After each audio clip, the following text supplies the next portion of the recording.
ہم ان کو تو گناہ ہی تصور نہیں کرتے، ہم اتنے پاپی اور ہم گناہ نہیں کرتے۔ اور ذرا دیکھ کے ان لوگوں پہ جن کے گڑگڑانے کے حال کیا ہے۔ حضرت امام حسن بصری رحمۃ اللہ علیہ فرماتے میں عمرے کے لیے بیت اللہ گیا، دعا کریں اللہ سب کو بیت اللہ لے جائے، اللہ مجھے میرے لیے بھی، اللہ مجھے بھی بار بار بیت اللہ کی زیارت کرائے، مدینے کی حاضری کرائے۔ حضرت حسن فرماتے میں گیا بیت اللہ، رات کو صحن کعبہ میں چادر لے کے، سردی کے دن تھے، سو گیا، لیٹا ہوا تھا، آدھی رات کا وقت آیا، کہتے مجھے ایک چیخ کی آواز سنی، چیخ کی آواز سنی، میری آنکھ کھل گئی، میں نے دیکھا کوئی شخص غلاف کعبے میں گھسا ہوا ہے اور زور سے گریہ زاری کرتا ہے، مولا میں بڑا پاپی ہوں، بڑے گناہ کیے، مولا مجھے معاف کر دے، بڑے گناہ کیے، یا اللہ میں سفید بال ہو کے گناہ نہ چھوڑے، میں نے، مجھے معاف کر دے، میری بخشش کر دے۔ کہتے ایک بار دل میں خیال ہے جا کے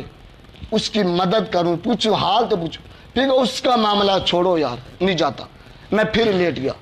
تھوڑی دیر گزری، پھر چیخ کی آواز سنی میں نے، پھر دیکھا وہ کہتا ہے اللہ تجھے مصطفیٰ کی بیٹی کا واسطہ مجھے معاف کر دے، اللہ مجھے بڑے گناہ کے مجھے معاف کر دے۔ کہتے میں نے پھر سوچا میں جاؤں اور اس کا حال پوچھوں کون ہے، کہتے پھر کہا یار اس کا معاملہ چھوڑو میں لیٹ جاتا ہوں۔ حضرت حسن بصری کہتے میں پھر لیٹ گیا، پھر تیسری بار پھر چیخ سنی میں نے، پھر کہ اللہ تجھے مصطفیٰ کی باتوں کا واسطہ، جو مصطفیٰ باتیں کرتے ان باتوں کا واسطہ تیرے ساتھ، مجھے معاف کر دے۔ کہتے مجھ سے رہا نہ گیا اور میں کہ جا کے دیکھوں تو صحیح ہے کون، تو بہت بڑا پاپی ہے، بہت بڑا گناہ گار ہے، اتنا گناہ کہ اب وہ شرمندہ ہو چکا ہے۔ کہتے میں نے جب جا کے دیکھا تو اس کی زلفیں اس کے منہ کے اوپر پڑی ہوئی تھی، چہرے کو چھپائی ہوئی تھی، کپڑے غرد الود تھے، مٹی میں بھرے ہوئے تھے، اور جب میں نے اس کے وہ زمین پہ گرا، مصطفیٰ کا نام لگے بے ہوش ہو گیا۔ حضرت حسن بصری کہتے میں نے جب چہرے سے زلفیں ہٹائی تو میں دیکھ کے پریشان ہو گیا، میری چیخ نکلی، میں بے ہوش ہو گیا، میری چیخ نکلی، اس کو دیکھ کے میں بے ہوش ہو گیا۔ پتہ جانو وہ تھا کون میرے بھائی، وہ پاپی نہیں تھا بلکہ کربلا میں گھر لٹانے والے حسین کا بیٹا زین العابدین تھا، جس کے باپ نے پورا گھر کربلا میں محبوب کے دین کے لیے لٹا دیا تھا، اس کا لخت جگر بچنے والا کربلا میں زین العابدین تھا۔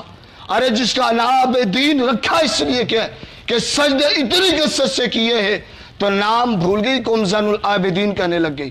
سجدے کرنے والا، اتنا سجدے کرنے والا آدھی، اور حضور کا شہزادہ وہ اس حال میں جس کا جسم گناہوں سے پاک ہے، پھر بھی رب کی بارگاہ میں روتا ہے کہ مولا میں نے بڑے پاپ کیے تو مجھے معاف کر دے۔ ارے ان کا تو توبہ کرنے کا حال یہ تھا، اور میرے اور آپ کا حال میرے آپ کے سامنے ہے۔ جن کے دامن میں ایک نیکی نہیں ہے وہ کہتے ہیں میں بہت بڑا نیکی ہوں، میں بہت بڑا علامہ بن چکا ہوں، میں بہت بڑا مفتی ہوں، میں بہت بڑا پیر بن گیا ہوں، میں بہت بڑا امیر ہوں، میں سخی جو ہوں، میں جہاں مجاہد جو ہوں، میں نے یہ کام اسلام کے لیے کیا، اتنی خیرات جو میں نے کر دی اسلام کے لیے۔ ارے ہمارے دامن میں ایک نیکی نہیں اور ہم تکبر کرتے پھرتے ہیں۔ وہ زین العابدین جس کے شب و روز رب کی عبادت میں گزر گئے، اور ان کی آہوزاری کا حال یہ تھا۔ برادر اسلام اگر پاپ کیے ہیں نا، ہر انسان خطا کار ہے، لیکن عقل مند وہ نقصان ہونے سے پہلے سنبھل جائے۔ وہ رات آنے والی ہے کہ جس رات ہم نے مالک کو راضی کرنا ہے۔ کتنے لوگ پچھلے سال ہمارے ساتھ تھے، دیکھا نہیں کہ اسرائیل آیا اور لے کے ساتھ چلا گیا، کتنوں کو لے گیا، ہمارے ساتھ پچھلے سال تھے لیکن اسرائیل آیا ان کو لے کے چلا گیا، اب وہ ہمارے ساتھ نہیں ہے۔ دیکھو اسرائیل نے آنا، ہمیں بھی لے جانا ہے، اس میں کوئی شک نہیں، ہم نے جانا ہے، لیکن جاننے کی تیاری کر لیں۔ ایک بات کو کلوز کرتا ہوں، یہ میری اور آپ کی عادت ہے، رات کو آتے ہیں تو صبح کا ناشتے کا انتظام کرتے ہیں یا نہیں کرتے؟ عید آتی ہے، عید سے پہلے عید کے کپڑے بناتے ہیں نہیں بناتے؟ شام کو کھانے کے لیے ہانڈی کا انتظام پہلے کرتے ہیں نہیں کرتے؟ جب ہر چیز کرتے ہیں، ارے قبر میں جانا ہے تو قبر کے لیے بھی پہلے انتظام کیا ہے؟ جہاں ایک طویل عرصہ رہنا ہے اس کے لیے بھی کوئی تیاری ہے، ناشتے کی تیاری تو ہے،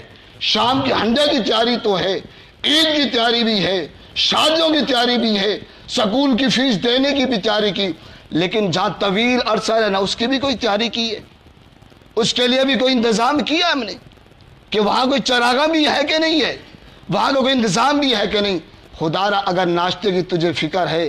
بچے کی فیس کی فکر ہے، عید کے کپڑے بنانے کی فکر ہے، شام کی ہنڈی بنانے کی فکر ہے، تو میرے بھائی قبر کی بھی فکر کر۔ اس قبر میں جانا ہے، اس کو ہم نے دیکھنا ہے، اس میں جواب دینا ہے، تو اس کی فکر کر کہ میں وہاں کے لیے کیا کیا ہے۔ یہ دنیا تو گزر ہی جانی ہے، یہ عارضی ہے، فنا ہونے والی ہے، وہ ایک طویل زندگی ہے، لمبی عرصہ ہے، اس کے لیے تیاری کرو، دعا کرو اللہ پاک مجھے اور آپ کو عمل کی توفیق۔